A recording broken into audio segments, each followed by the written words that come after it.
आज हम लोग वैदिक सभ्यता के प्रश्नों को हल करते हैं। इसको हम लोगों ने पीछे पढ़ा है, तो यहाँ से हल करते हैं।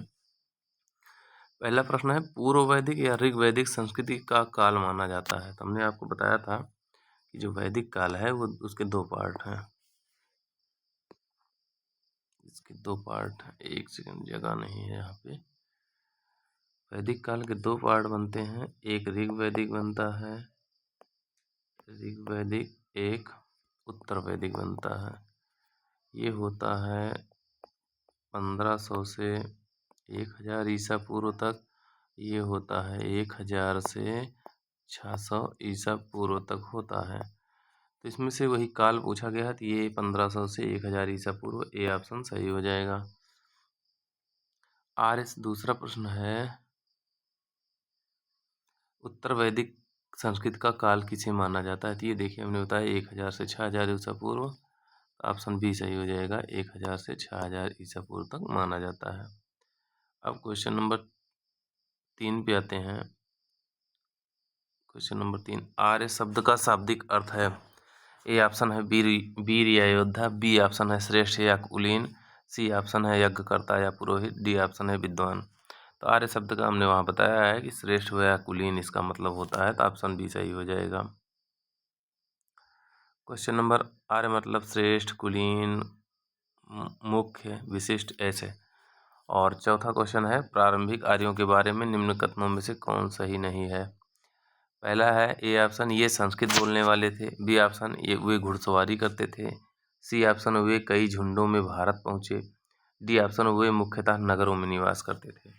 तो हमने बताया है कि आर्यों की भाषा क्या थी, संस्कृत थी, और घोड़ा उनका मुख्य पालतू जानवर था, घुड़सवारी खूब करते थे, कई झुंडों में आए थे। अनुद्रुह, पूर्व, तुर्वस और क्रीवी, पांच कबीले थे उनके, और वे नगरों में नहीं ग्रामीण निवास करते थे। ये कथन गलत है, ऑप्शन डी सही हो जाएगा।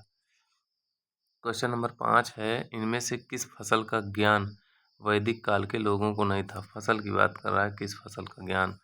जौ, गेहूं, चावल और तंबाकू। तो हमने बताया है जौ मुख्य फसल थी, गेहूं खाद्यान्न फसल थी, चावल भी मुख्य था, केवल तंबाकू का ज्ञान नहीं था। तो ऑप्शन डी सही हो जाएगा। क्वेश्चन नंबर 6 है, उत्तर वैदिक काल में वेद विरोधी और ब्राह्मण विरोधी धार्मिक अध्यापकों को किस नाम से जाना जाता है। ऑप्शन ए है यजमान, ऑप्शन बी है श्रमण, ऑप्शन सी है अथर्वन, ऑप्शन डी है श्रेष्ठिन। अगर हम इसको देखें कि ब्राह्मण वेद विरोधी और ब्राह्मण विरोधी, जो लोग वेद को नहीं मानते थे और ब्राह्मण ग्रंथों का विरोध करते थे, उनको कहा गया है, अध्यापकों को श्रमण कहा गया है। ऐसे अध्यापकों को श्रमण नाम से जाना जाता है। ऑप्शन बी सही हो जाएगा। क्वेश्चन नंबर 7 है, वैदिक गणित का महत्वपूर्ण अंग है। ऑप्शन ए है शतपथ ब्राह्मण, ऑप्शन बी है अथर्ववेद, ऑप्शन सी है शूल सूत्र, और ऑप्शन डी है छांदोग्य उपनिषद। तो जो वहाँ पे वेदों की जो यज्ञ होते थे, यज्ञ की जो वेदियाँ बनाने का वर्णन है, वो शूल सूत्र में है। तो ऑप्शन डी सही हो जाएगा। यहीं से वैदिक गणित की शुरुआत मानी जाती है। तो ऑप्शन डी सी सही हो जाएगा। क्वेश्चन नंबर 8 है, किस वेद में प्राचीन वैदिक युग की संस्कृति के बारे में सूचना दी गई है। प्राचीन वैदिक युग की बात कर रहा है। ऑप्शन ए है ऋग्वेद, ऑप्शन बी है यजुर्वेद, ऑप्शन सी है अथर्ववेद, और ऑप्शन डी है सामवेद। तभी ऊपर हमने आपको बताया कि ऋग्वैदिक काल दो पार्टों में विभाजित था, एक ऋग्वैदिक काल और दूसरा उत्तर वैदिक। ऋग्वैदिक काल को ही प्राचीन वैदिक काल कहते हैं। ऑप्शन ए सही हो जाएगा।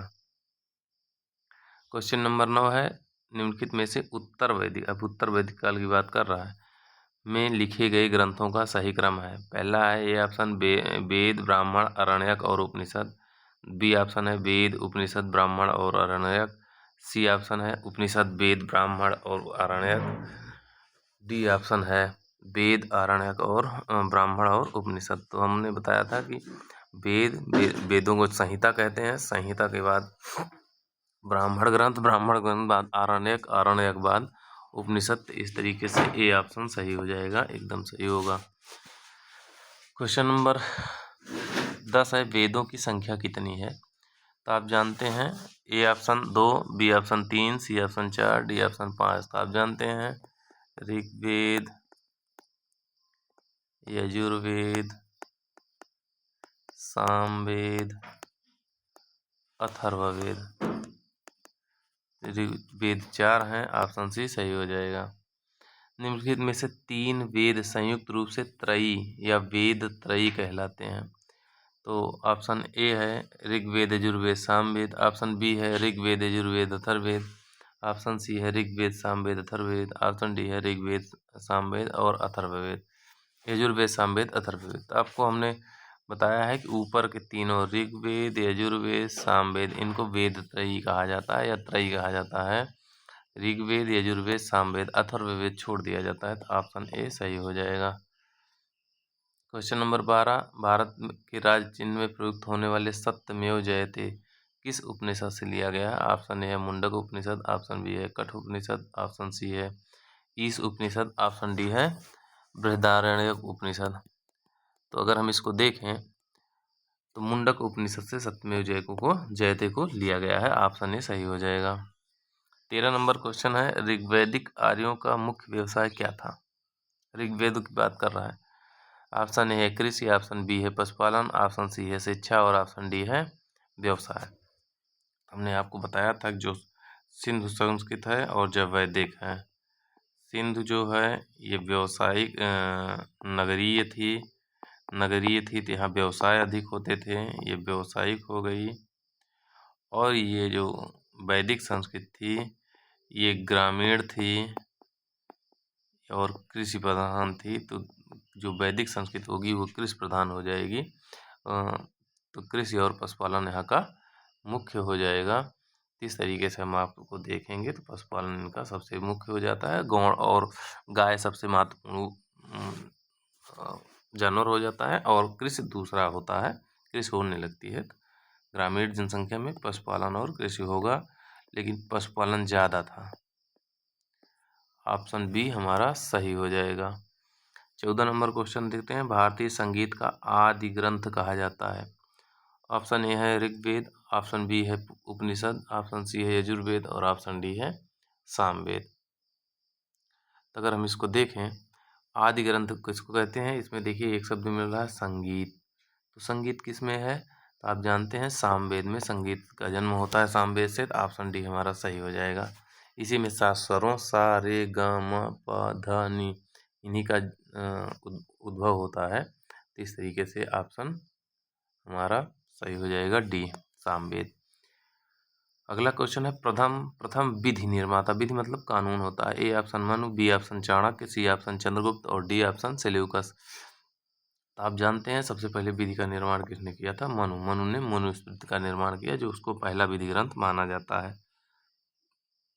16 नंबर क्वेश्चन है कृष्ण भक्ति का प्रथम और प्रधान ग्रंथ है। A option Mahabharat, B option Shrimad Bhagavad Gita, C option Geet Govind, D option इनमें से कोई नहीं। तो अगर हम देखें तो श्रीमद् भगवद गीता जो होते हैं इसी में श्री कृष्ण द्वारा महाभारत के समय छठे दिन या छठे पर्व में श्री कृष्ण द्वारा अर्जुन को कुछ बातें बताई जा रही हैं कर्म से संबंधित ज्ञान की, तो उसी में वर्णन है। तो ऑप्शन बी सही हो जाएगा। क्वेश्चन नंबर 17 देखते हैं। ऋग्वेद में संपत्ति का मुख्य रूप क्या है। ए ऑप्शन गोधन, बी ऑप्शन भूमि, सी ऑप्शन ए और एवं बी दोनों, डी ऑप्शन इनमें से कोई नहीं। तो हमने बताया था कि वहाँ पे मुख्य क्या था, ये पशुपालन मतलब गाय मुख्य थी और गोधन ही सर्वश्रेष्ठ था। जितने युद्ध होते थे सब गाय के लिए होते थे। ऑप्शन ए सही हो जाएगा। 18 नंबर क्वेश्चन देखते हैं। ऋग्वेद के किस मंडल में शूद्र का पहली बार वर्णन हुआ है। ए ऑप्शन 7वें, बी ऑप्शन 8वें, सी ऑप्शन 9वें और डी ऑप्शन 10वें। तो हमने आपको बताया है जो 10वां मंडल है, 10वें मंडल में पुरुष सूक्त का वर्णन है। पुरुष सूक्त का वर्णन है जिसमें ब्राह्मण, क्षत्रिय, वैश्य और शूद्र का वर्णन पहली बार किया गया है। तो ऑप्शन डी सही हो जाएगा। क्वेश्चन नंबर 19 देखते हैं। पुराणों की संख्या कितनी है। ऑप्शन ए है पुराणों की संख्या कितनी है। ऑप्शन ए है 18, ऑप्शन बी है 19, ऑप्शन सी है 20, ऑप्शन डी है 21। पुराण बहुत बार चर्चा में है तो ये कितना है 18 है। पुराणों की संख्या कितनी है 18 है। 20 नंबर क्वेश्चन है, वैदिक धर्म का मुख्य लक्षण इनमें से किसकी उपासना था? वेद वाले किसकी उपासना करते थे? ऑप्शन ए है प्रकृति, ऑप्शन बी है पशुपति, ऑप्शन सी है देवी माता, ऑप्शन डी है त्रिमूर्ति। तो अगर हम इसको देखें तो जो वो वैद वाले थे, वैदिक धर्म वाले, ये मूर्ति पूजा के विरोधी थे, तो इसको तो नहीं करेंगे। यही प्रकृति की पूजा करते थे, यज्ञ विधान खूब करते थे, इसलिए ऑप्शन ए सही हो जाएगा। 21 नंबर है, किस देवता के लिए ऋग्वेद में पुरंदर शब्द का प्रयोग हुआ है? ऑप्शन ए है इंद्र, ऑप्शन बी है अग्नि, ऑप्शन सी है वरुण और ऑप्शन डी है सोम। तो जो पुरंदर शब्द है ये इंद्र का पर्यायवाची है, इंद्र के लिए वहाँ पे प्रयोग हुआ है ऋग्वेद में पुरंदर शब्द। 22 नंबर क्वेश्चन है, सोलह सूत्र किस विषय से संबंधित पुस्तक है? ऑप्शन ए है ज्यामिति, ऑप्शन बी है ज्योतिष, ऑप्शन सी है गणित, ऑप्शन डी है भूगोल। हम इसको देखें तो अभी हमने आपको बताया कि सोलह सूत्र में ये जो यज्ञ की वेदियाँ बनती थी उससे संबंधित नियम और उसकी अनुपात दिए हुए हैं। जो जैसे एक त्रिभुजाकार बनती है, एक चतुर्भुजाकार बनती है, एक पंचभुजा बनती है, ऐसे जो यज्ञ की वेदियाँ बनती हैं, एक गोल बनती है, तो इसका वर्णन सबसे पहले कहाँ मिलता है? सोलह सूत्र में। और ये सब क्या है? तो रेखा गणित से संबंधित मामला है, इसलिए ज्यामिति में आ जाएगा, ऑप्शन ए सही हो जाएगा। 23 नंबर क्वेश्चन है, अस्तोमा सदगमय कहाँ से लिया गया है? ऑप्शन ए है ऋग्वेद, ऑप्शन बी है यजुर्वेद, ऑप्शन सी है सामवेद और ऑप्शन डी है अथर्ववेद। तो अस्तोमा सदगमय कहाँ से लिया गया है? ये ऋग्वेद से लिया गया है, ऑप्शन ए आपका सही हो जाएगा। 24 नंबर क्वेश्चन पे चलते हैं, आर्य भारत में आए बाहर से आए और सर्वप्रथम बसे। पहला है सामा तट में, दूसरा है प्राग ज्योतिष में, तीसरा है सी ऑप्शन पंजाब में, डी ऑप्शन पांचाल में। तो आप देखिए तो उधर से मध्य एशिया से विद्वानों का मानना है उधर से आए हैं। तो जब ये आए सबसे पहले अफगानिस्तान पड़ा, उसके बाद जब भारत में आए तो सबसे पहले पंजाब पड़ा, पंजाब में बस गए। 24 का सी सही हो जाएगा। 25 नंबर, सूची 1 को सूची 2 से सुमेलित कीजिए। सूची 1 में वेद है और सूची 2 में यज्ञ करता है, मतलब वेदों को जो पाठ करते थे उन ब्राह्मणों को क्या कहते थे? ए पे ऋग्वेद, बी पे यजुर्वेद, सी पे सामवेद, डी पे अथर्ववेद। और सूची 2 में पहले नंबर पे होता या होत, दूसरे पे है अध्वर्यु, तीसरे पे है उद्गाता या ब्राह्मण और चौथे पे है ब्रह्मा। तो हमने आपका एक चार्ट बनवाया है, वही पूरा चार्ट पे पूछा गया है। ऋग्वेद में क्या होता है, कौन पढ़ता है? होत्र या होता है। यजुर्वेद को अध्वर्यु, सामवेद को उद्गाता या उद्रात और अथर्ववेद को ब्रह्मा पढ़ते हैं।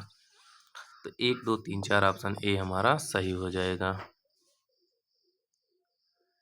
26 नंबर है, वेदों को अपौरुषेय क्यों कहा गया है? 26 नंबर में अपौरुषेय क्यों कहा गया है वेदों को, ये पूछ रहा है। तो पहला ए ऑप्शन है क्योंकि वेदों की रचना देवताओं द्वारा की गई है। दूसरा है क्योंकि वेदों की रचना पुरुषों द्वारा की गई है। सी ऑप्शन है वेदों की रचना ऋषियों द्वारा की गई है। डी ऑप्शन है इनमें से कोई नहीं। हम जानते हैं संस्कृत भाषा में वेदों की रचना हुई है और संस्कृत भाषा कैसी थी? देववाणी थी।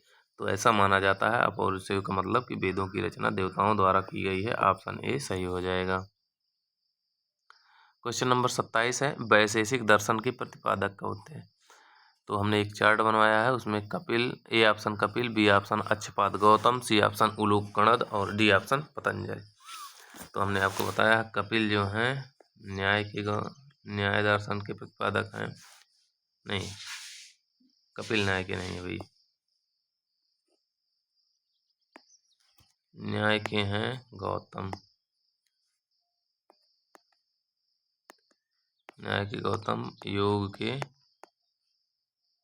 के पतंजल और वैशेषिक के उलूक कणाद। तो ऑप्शन सी हमारा सही हो जाएगा। क्वेश्चन नंबर 28 देखते हैं, मीमांसा या पूर्व मीमांसा दर्शन के प्रतिपादक थे। A option Jaimini, B option Badarayan, C option Kapil Muni और डी ऑप्शन गौतम। तो अगर हम देखें इसको कि मीमांसा के प्रतिपादक कौन थे, तो इसमें देखेंगे तो जो जैमिनी हैं ये पूर्व मीमांसा के प्रतिपादक हैं। पूर्व मीमांसा बदरायण जो हैं ये उत्तर मीमांसा के हैं।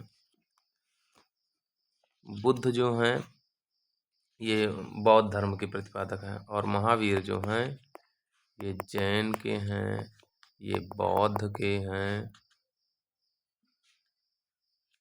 ये हो गया, तो ये 29 में बी सही हो जाएगा। और 28 छूट गया, पूर्व मीमांसा इसमें है, तो ये हमने बता दिया पूर्व मीमांसा के प्रतिपादक कौन है, जैमिनी। उत्तर मीमांसा के बदरायण। गौतम जो है ये गौतम न्याय के हो गए। इस तरीके से अगर हम देखें तो हमारा ऑप्शन जो है वो सही होगा। इसमें बी सही हो गया, इसमें ए सही हो जाएगा। तो इस तरीके से इन दोनों को सही हो जाएगा। और यहाँ पे एक छूट रहा कपिल, ये सांख्य दर्शन के प्रवर्तक हैं। कपिल जो है सांख्य दर्शन के प्रवर्तक हैं। 30 नंबर क्वेश्चन है। क्वेश्चन नंबर 30 है, ऋग्वेद का कौन सा मंडल पूर्णतः सोम को समर्पित है? ऑप्शन ए है 7वां मंडल, ऑप्शन बी है 8वां मंडल, ऑप्शन सी है 9वां मंडल, ऑप्शन डी है 10वां मंडल। तो सोम देवता का वर्णन जो हुआ है वो 9वें मंडल में किया गया है ऋग्वेद के, तो इसलिए ऑप्शन सी सही हो जाएगा। अगला क्वेश्चन है 31 नंबर, प्रसिद्ध दसराग युद्ध, 10 राजाओं का युद्ध, दसराग युद्ध किस नदी के तट पर हुआ था? ऑप्शन ए है गंगा, ऑप्शन बी है ब्रह्मपुत्र, ऑप्शन सी है कावेरी और ऑप्शन डी है परुष्णी। तो हमने बताया था कि दसराग युद्ध राजा सुदास और अन्य 10 राजाओं के बीच हुआ था, परुष्णी या रावी नदी के तट पर हुआ था। तो ऑप्शन डी सही हो जाएगा। धर्मशास्त्रों में भू राजस्व की दर दी गई है, दर पूछ रहा है भू राजस्व की दर कितनी थी? ऑप्शन ए है 1/3, ऑप्शन बी है 1/4, ऑप्शन सी है 1/6 और ऑप्शन डी है 1/8। तो धर्मशास्त्रों में जो भू राजस्व की दर है वो 1/6 बताई गई है। ऑप्शन सी हमारा सही है। क्वेश्चन नंबर 33 है, 800 ईसा पूर्व से 600 ईसा पूर्व का काल किस युग से जुड़ा हुआ है? ऑप्शन ए है ब्राह्मण युग, ऑप्शन बी है सूत्र युग, ऑप्शन सी है रामायण युग, ऑप्शन डी है महाभारत युग। ये बीपीएससी का प्रश्न है। अगर हम इसको देखें तो ये ब्राह्मण युग, वही वैदिक सभ्यता चल रही है ना अभी 600 ईसा पूर्व तक, तो ब्राह्मण युग से जुड़ा हुआ है। ऑप्शन ए सही हो जाएगा। 33 क्वेश्चन हो गए। 34 नंबर देखते हैं, किस काल में अछूत की अवधारणा स्पष्ट रूप से उदित हुई? ऑप्शन ए है ऋग्वैदिक काल, ऑप्शन बी है उत्तर वैदिक काल, ऑप्शन सी है उत्तर गुप्त काल और ऑप्शन डी है धर्मशास्त्र काल में। अगर हम इसको देखें तो जो ऋग्वैदिक काल था इसमें छुआछूत अछूत की अवधारणा बिल्कुल नहीं थी। उत्तर वैदिक काल में कुछ गिरावट आई लेकिन अछूत की भावना नहीं आई थी। धर्मशास्त्र काल में ये व्यवस्था पूरी तरीके से आ गई थी। ऑप्शन हुआ डी। क्वेश्चन नंबर 35 देखते हैं, एशिया माइनर स्थित बोगज कोई का महत्व इसलिए है क्योंकि ये एशिया बोगज कोई में 1400 ईसा पूर्व वहाँ पे एक अभिलेख मिला था, तो उसी के बारे में चर्चा हो रही है। पहला है ये ऑप्शन, वहाँ जो अभिलेख प्राप्त हुए उसमें 4 वैदिक देवताओं इंद्र, मित्र, वरुण, मित्र, नासत्य का उल्लेख है। बी ऑप्शन है मध्य एशिया व तिब्बत के बीच एक महत्वपूर्ण व्यापारिक केंद्र था। सी ऑप्शन है वेद के मूल ग्रंथ की रचना यहीं हुई। डी ऑप्शन है इनमें से कोई नहीं। तो हमने बताया कि बोगज कोई क्या था, एक अभिलेख था जिसमें 4 वैदिक देवताओं इंद्र, मित्र, वरुण और नासत्य थे। तो ऑप्शन ए सही हो जाएगा। 36 नंबर है, गायत्री मंत्र देवी सवित्र को समर्पित, सवित्र मतलब सूर्य होता है, किस पुस्तक में है? ऑप्शन ए है ऋग्वेद, ऑप्शन बी है यजुर्वेद, ऑप्शन सी है उपनिषद और ऑप्शन डी है भगवद गीता। तो जब हमने बताया था कि ऋग्वेद जो होता है ऋग्वेद के तीसरे मंडल में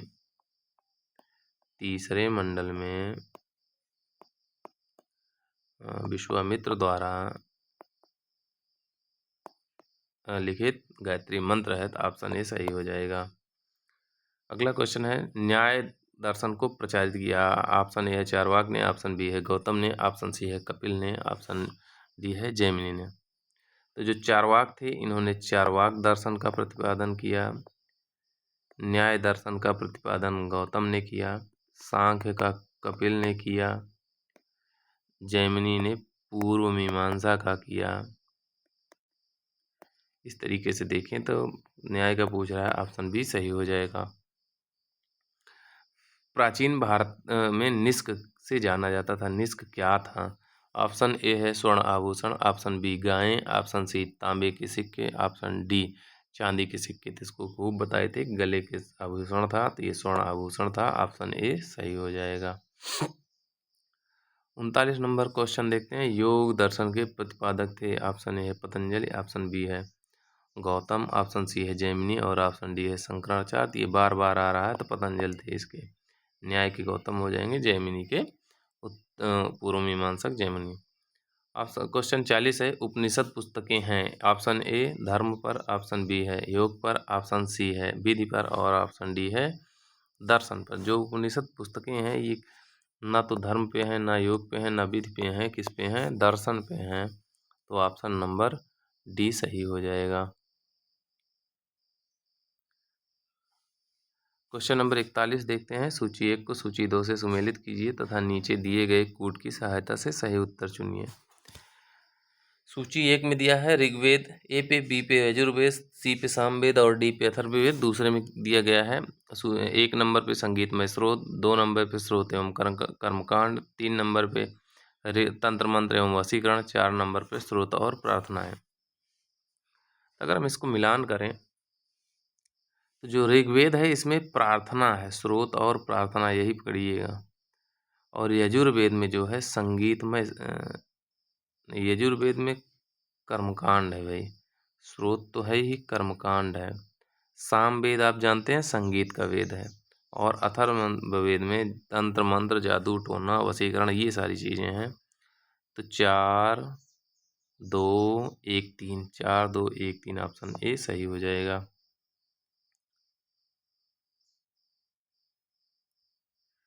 42 नंबर क्वेश्चन है। आरंभिक वैदिक साहित्य में सर्वाधिक वर्णित नदी कौन नदी है? A option Sindhu, B option Shatudri, C option Saraswati और डी ऑप्शन गंगा। तो अगर हम देखें सर्वाधिक वर्णित वर्णन किसका हुआ है, तो सबसे ज़्यादा सिंधु नदी का वर्णन हुआ है, गंगा का 1 बार हुआ है। सरस्वती महत्वपूर्ण नदी थी, लेकिन सर्वाधिक बार जो वर्णन की बात हो रही है वो सर्वाधिक बार की है, ना कि महत्वपूर्ण। अगर महत्वपूर्ण होता तब सरस्वती सही होती। ऑप्शन ए सही हो जाएगा। 43 नंबर क्वेश्चन है। उपनिषद काल में राजा अश्वपति शासक थे, ये अश्वपति कहाँ के हैं? ऑप्शन ए है काशी के, ऑप्शन बी है कैकेय के, ऑप्शन सी है पांचाल के और ऑप्शन डी है विदेह के। तो जो राजा अश्वपति थे ये कैकेय के शासक थे। ऑप्शन बी सही हो जाएगा। 44 नंबर क्वेश्चन है। आध्यात्म ज्ञान के विषय में नचिकेता और यम का संवाद किस उपनिषद में प्राप्त होता है? ऑप्शन ए है बृहदारण्यक उपनिषद, ऑप्शन बी है छांदोग्य उपनिषद, ऑप्शन सी है कठोपनिषद और ऑप्शन डी है केन उपनिषद। तो 44 नंबर को देखें तो नचिकेता और यम ये कठ उपनिषद में है। ऑप्शन क्वेश्चन 44 का सी सही हो जाएगा, ऑप्शन सी। 45 नंबर क्वेश्चन है। वैदिक नदी कुभा या काबुल का स्थान कहाँ निर्धारित किया गया है? ए अफगानिस्तान में, बी चीनी तुर्किस्तान में, सी कश्मीर में और डी पंजाब में। कुभा या काबुल जो है ये अफगानिस्तान में मिलती है। ऑप्शन ए सही हो जाएगा। क्वेश्चन नंबर 46 है। कपिल मुनि द्वारा प्रतिपादित दार्शनिक प्रणाली है? ए ऑप्शन पूर्व मीमांसा, बी ऑप्शन सांख्य दर्शन, सी ऑप्शन न्याय दर्शन और डी ऑप्शन उत्तर मीमांसा। तो अभी आपको पीछे फिर बताया, अभी बता रहे हैं सांख्य दर्शन के कपिल मुनि थे। 47 नंबर क्वेश्चन है। भारत के किस स्थल की खुदाई से लौह धातु के प्रचलन के प्राचीन प्रमाण मिले हैं? ऑप्शन ए है तक्षशिला, ऑप्शन बी है अतरंजी खेड़ा, ऑप्शन सी है कौशाम्बी और ऑप्शन डी है हस्तिनापुर। तो अब हमने बताया है कि जो अतरंजी खेड़ा था यहाँ सबसे पहले लोहे से जो कृषि हथियार होते हैं वो खूब मिले हैं। तो अतरंजी खेड़ा आपका सही हो जाएगा, बी ऑप्शन सही हो जाएगा। 50-50 क्वेश्चन हम लोग रोज करेंगे, तो 3 क्वेश्चन और करते हैं। निम्नलिखित में से किसका संकलन ऋग्वेद पर आधारित है? ये पूछ रहा है कि ऋग्वेद से कौन चीज़ बनी हुई है।